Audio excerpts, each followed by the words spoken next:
When my sister hid my college acceptance letter, I thought my dreams were crushed forever. But what she didn't know was that I would find out, and when I finally did, I waited until a family dinner to reveal her biggest lie. You won't believe the look on her face when the truth came out. Before we continue, please subscribe to the channel and let me know where you're listening from in the comments. My name is Melissa, I'm 28 years old, and for most of my life, I've been the responsible one in my family. The one who held everything together when things fell apart. I grew up with my younger sister Amelia, who's 25 now, and though people used to call us close, the truth was always more complicated than that. See, Amelia was the golden child, at least in everyone else's eyes. She was beautiful, bubbly, the one who could charm her way out of anything. I, on the other hand, was the reliable one. The one who stayed home to help our mom when money was tight. The one who picked up part-time jobs in high school to help with bills. The one who walked Amelia to and from school every day because mom was too busy working double shifts. I don't say this to make myself look good, it was just reality. And honestly, I never minded. I loved Amelia. I wanted her to have a good life, even if it meant sacrificing parts of my own. But somewhere along the way, Amelia stopped seeing those sacrifices as love. She started seeing them as weakness. She'd roll her eyes when I reminded her to study, call me mom number 2 when I tried to look out for her. Even when we both became adults, she never stopped treating me like the boring older sister who didn't know how to have fun. The thing is, while Amelia went through jobs and relationships like water, I was working hard to build something stable. I had always dreamed of going to grad school, specifically for business management. It wasn't glamorous, but it was my dream to finally move up in my career, to step out of just surviving and into actually living. When I finally got the courage to apply, it felt like a turning point. I poured hours into my essays, stayed up late editing, sent everything off with shaky hands. And then I waited, and waited. Every day I checked the mail like a kid waiting for Christmas morning. Then, one afternoon, a letter finally came. Thick, official looking. But when I opened the mailbox later that day, there was nothing. Just some coupons and junk flyers. I told myself maybe it was a delay, maybe the letter wasn't really mine. Days passed, then weeks. No acceptance, no rejection, nothing. I started to believe the worst, that I hadn't made it. That I wasn't good enough. That all those late nights had been for nothing. Amelia didn't make it easier. She'd smirk whenever she saw me checking the mail. You know, maybe grad school isn't for everyone, she'd say sweetly. Maybe you're meant to just stay here, you know. Keep things simple. I laughed it off, but her words dug deep. After a while, I stopped checking the mail altogether. I told myself to move on. Months later, I was cleaning out some drawers in Amelia's room. While she was out, she had asked me to grab some extra chargers she wasn't using.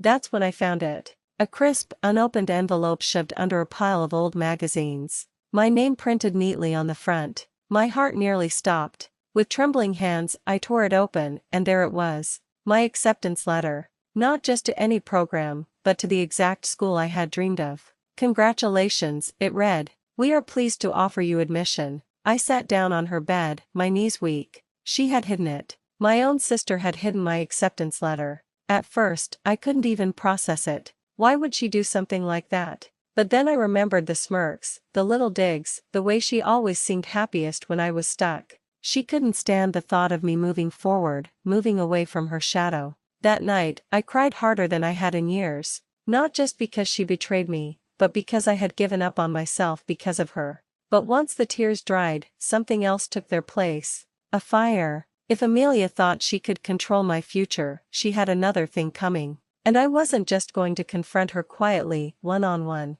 No, she had stolen something precious from me. She had laughed while I believed I wasn't good enough. And the whole family needed to know exactly what kind of person she really was. So, I waited.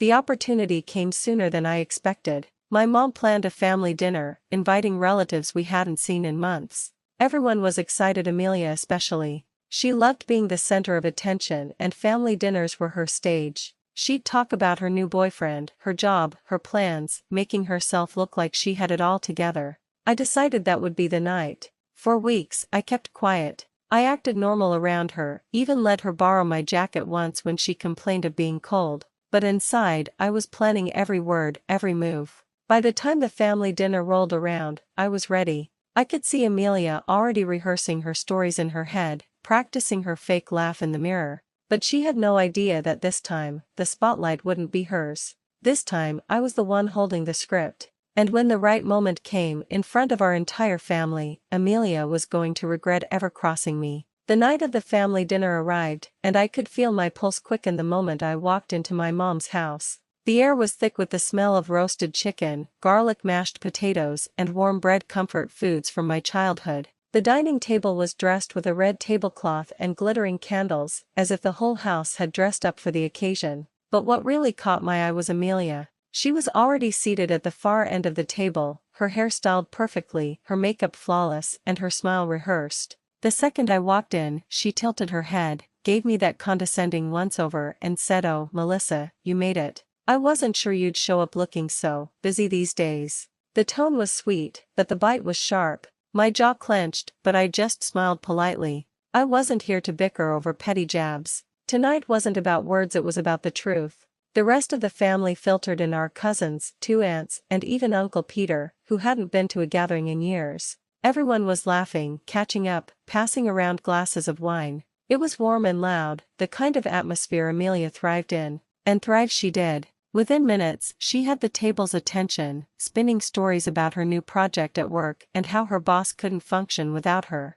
"I mean, honestly, I don't know how they'd survive without me," she said, flipping her hair and laughing at her own joke. The cousins chuckled, the aunts nodded, and I just sat quietly, pushing peas around on my plate. Every so often, Amelia's eyes flicked to me, like she was checking to see if I looked small enough next to her. I didn't give her the satisfaction of a reaction. Instead, I let her keep talking. She brought up her new boyfriend, describing him as some kind of rising star in finance. "He actually says he might propose soon," she said casually, though her voice was pitched just high enough for everyone to catch. Imagine me married before Melissa. The table laughed politely, though I noticed Aunt Grace glance at me with a frown. I smiled tightly, holding it together. Let Amelia have her moment. I have mine coming. As the evening wore on, Amelia only grew bolder. "You know," she said at one point, swirling her wine glass dramatically, "not everyone is meant for big achievements. Some people just support others from the sidelines.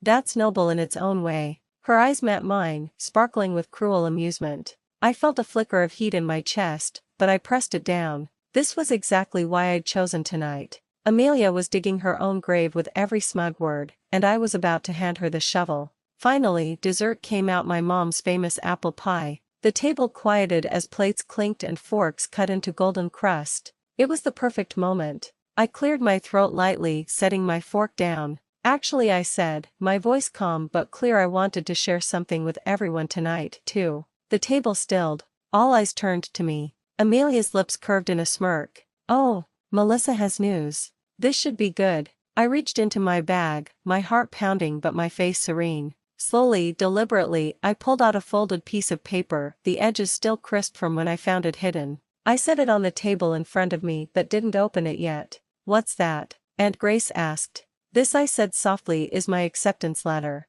To grad school. A program I applied to last year. The program I thought I didn't get into." Because my eyes flicked to Amelia, holding her gaze steady. Because the letter never reached me. The silence that fell over the table was heavy, broken only by the ticking of the clock on the wall. I unfolded the paper slowly, letting the black words shine under the warm glow of the candles. "Congratulations," it says. "We are pleased to offer you admission." Gasps rippled around the table. My mom's hand flew to her mouth. The cousins exchanged glances. But Amelia's face drained of color. "That's impossible," she blurted, her laugh too high, too fake. You must have gotten it late or something." "That's not my fault." I leaned back in my chair, calm, collected. "I found this letter shoved in your room. Hidden. Unopened." The whispers started immediately. My aunts shook their heads. Uncle Peter muttered, "Unbelievable." My mom turned to Amelia, her voice trembling. "Amelia, tell me she's lying." But Amelia couldn't.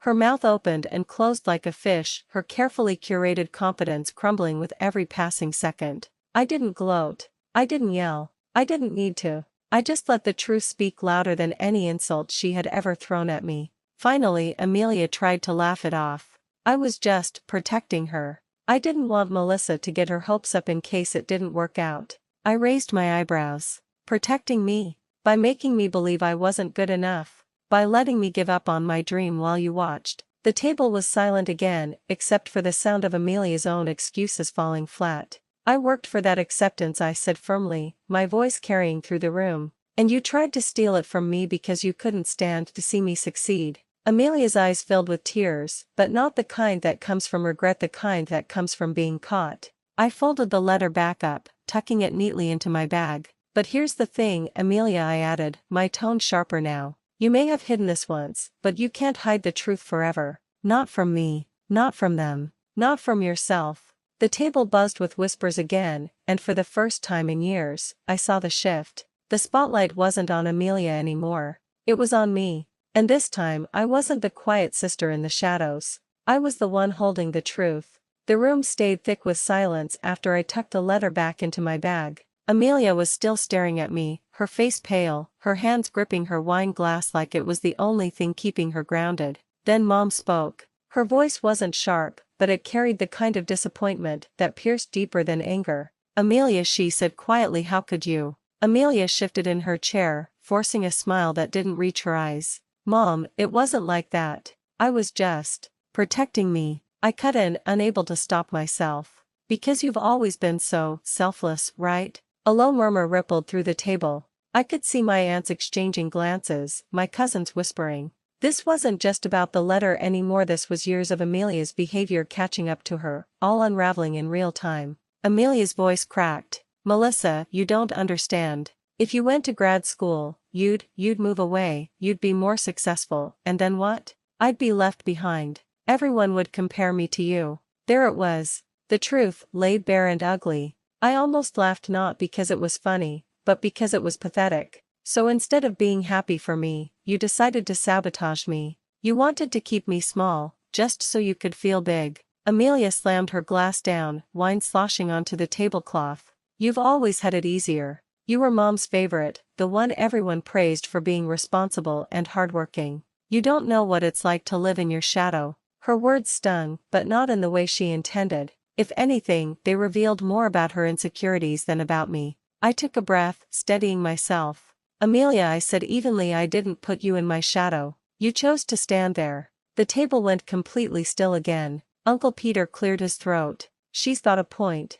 Aunt Grace shook her head at Amelia. "I can't believe you'd go this far. Hiding your sister's future like that." For the first time in my life, Amelia didn't have the room in the palm of her hand. She wasn't the center of admiration or envy. She was the object of pity, of disgust. And she knew it. Her eyes filled with tears, but instead of apologizing, she folded her arms and looked away, her jaw tight. She still couldn't admit it, not fully. That's when I decided to go further. I stood up, the legs of my chair scraping against the hardwood. My heart was pounding, but my voice was steady as I looked around the table. "This isn't just about me getting into grad school. This is about years of Amelia putting me down, belittling me, and trying to make me feel less. Tonight, I'm done pretending it's okay." I reached into my bag again, pulling out a second envelope I'd prepared. Because while Amelia was busy hiding this letter, I was busy planning my next steps anyway. "And I'd like you all to know." I opened the envelope and pulled out another piece of paper. "I've already accepted an offer. A scholarship. I'll be starting next semester." The gasps this time weren't just shock, they were pride. My mom's eyes filled with tears, but this time, they were the good kind. My cousins clapped. Uncle Peter actually whistled. "And Amelia?" She looked like the floor had been ripped out from under her. "No," she whispered, shaking her head. "You can't. That's supposed to be," she stopped herself, but the meaning was clear. "That's supposed to be yours." I asked, raising an eyebrow. "Sorry, Amelia, you can't hide what's mine anymore. And the best part? I'm going to succeed whether you like it or not." Her tears finally spilled over, streaking her perfectly applied makeup. She muttered something under her breath, but no one asked her to repeat it. The table's attention had shifted finally to me. Mom stood up, wrapping her arms around me. "Melissa, I am so proud of you," she whispered in my ear. Then she pulled back, her expression hardening as she turned to Amelia. "And as for you, I don't know how you thought this would end, but tonight, you've lost something far more valuable than control. You've lost our trust." The weight of those words landed like a hammer. Amelia flinched, but she didn't argue. Dinner ended not long after that, though the atmosphere was nothing like the cheerful chaos it had been when we first sat down. The family whispered in small groups, glancing at Amelia with a mixture of disappointment and disbelief. I walked out of the house lighter than I had in years. The night air was cool against my skin, and for once, I didn't feel like the quiet sister left in the shadows. I felt like myself, strong, capable, and unafraid to take up space. Amelia had tried to bury me. Instead, she'd buried herself. Revenge isn't about yelling or humiliating her with insults, it was about exposing the truth. About showing everyone who she really was, while finally stepping into who I was meant to be. I walked away knowing one thing for sure: Amelia would never look at me the same way again, and neither would anyone else. Because this time I hadn't just won the fight, I'd changed the game. So tell me, have you ever had a sibling betray you out of jealousy or spite? How did you handle it? Share your story in the comments below. I'd love to hear how you turned the tables.